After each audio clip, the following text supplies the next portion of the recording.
Assalamualaikum dan selamat sejahtera. Nama saya ialah Nur Ainul Yakin binti Muhammad Rizwan. Nombor matrik saya A176634. Hari ini saya akan membentangkan untuk tugasan akhir pengantar pendidikan bersepadu.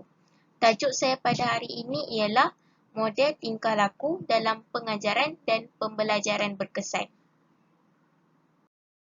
Pendidikan bersepadu bermaksud ilmu itu bersifat satu dan bersepadu.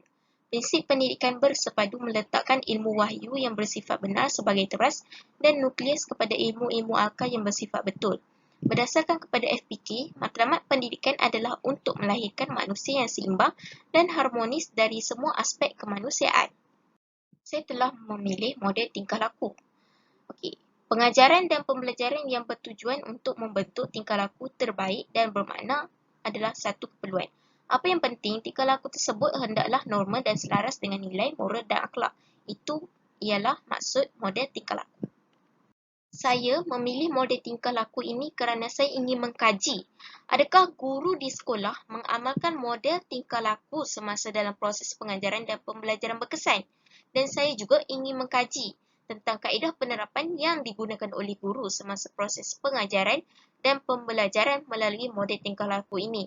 Kerana bagi saya, model ini perlu diterapkan dalam kaedah pengajaran dan pembelajaran setiap guru supaya dapat menghasilkan pengajaran dan pembelajaran yang lebih positif dalam kalangan para pelajar maupun guru itu sendiri. Dalam metodologi kajian, saya telah menggunakan kaedah kualitatif yang melibatkan kaedah temu bual. Saya telah menemu bual seorang guru yang bernama Puan Ho Siu En yang bekerja sebagai seorang guru di Sekolah Menengah Kebangsaan Sungai Ara.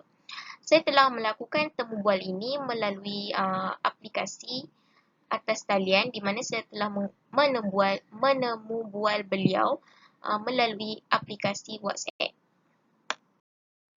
Berdasarkan temu bual yang telah dilakukan, responden menyatakan bahawa pendidikan bersepadu bertujuan supaya kita boleh melahirkan pelajar yang seimbang dari segi jasmani, emosi, rohani dan intelek yang berdasarkan kepada kepercayaan kepada Tuhan. Menurut beliau juga, model tingkah laku ini sememangnya perlu diamalkan di tahap sekolah lagi kerana pelajar mempelajari sesuatu di sekolah yang dibimbing oleh guru dan beliau berpendapat pelajar ini perlu dibimbing bermula di bangku sekolah lagi. Terdapat beberapa kaedah yang telah digunakan oleh beliau untuk menerapkan atau mengajar tingkah laku yang baik kepada pelajar, di mana beliau telah menyelitkan unsur-unsur nilai murni semasa dalam proses pengajaran. Dan selain itu, beliau juga turut memberi teguran positif kepada pelajar yang bertingkah laku positif dan memuji pelajar tersebut di hadapan pelajar-pelajar yang lain. Namun, beliau berpendapat bahawa perkara yang paling penting sekali ialah seorang guru itu mesti memberi contoh dan teladan yang baik kepada pelajar. Itu adalah perkara yang paling utama sekali. Penerapan model tingkah laku yang berkesan kepada pelajar sememangnya memberi kesan positif kepada seseorang pelajar. Menurut beliau, pelajar tersebut akan menjadi seorang yang lebih bertanggungjawab, berdisiplin, menepati masa serta sayang kepada rakan-rakan. Dan pelajar tersebut juga akan lebih menghormati seorang guru, ibu bapa serta orang yang lebih tua daripadanya. Menurut Puan Ho Siu En, beliau sememangnya mengalami beberapa cabaran yang perlu dihadapi oleh beliau, di mana semasa beliau dalam proses membentuk tingkah laku pelajar ini, beliau terpaksa menegur beberapa orang pelajar, namun pelajar tersebut tidak dapat menerima teguran yang diberikan oleh beliau. Jadi ini merupakan cabaran yang paling utama yang terpaksa beliau hadapi.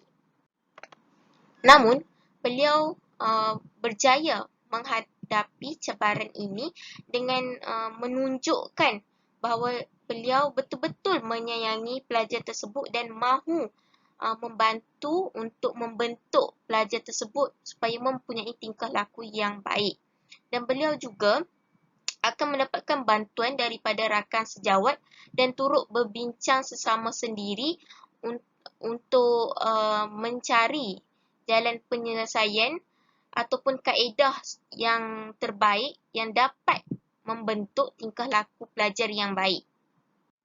Berdasarkan temu bual yang telah dilakukan, Puan Ho Siew Eng juga merasakan tugasan ataupun tanggungjawab untuk membentuk tingkah laku pelajar yang baik bukan hanya terletak pada seorang guru, tetapi keluarga adalah orang yang paling berkesan ataupun yang paling utama dalam proses membentuk diri pelajar. Dalam konteks ini, ibu bapa haruslah memberi tunjuk ajar dan teladan yang baik kepada anak-anak mereka. Hal ini kerana anak-anak lebih mempunyai masa yang banyak di rumah berbanding di sekolah. Sekiranya semua pihak berperanan dalam membentuk tingkah laku yang baik, pastinya anak-anak muda ataupun insan sekarang mampu mempunyai tingkah laku yang baik dan bermoral tinggi. Secara rumusan, model tingkah laku sememangnya merupakan model yang sangat penting dalam proses pengajaran dan pembelajaran. Pengajaran yang menerapkan model ini mampu mendidik para pelajar supaya menjadi seorang insan yang berakhlak mulia dan mempunyai budi pekerti yang tinggi. Sampai di sini sahaja pembentangan saya pada kali ini. Sekian, terima kasih.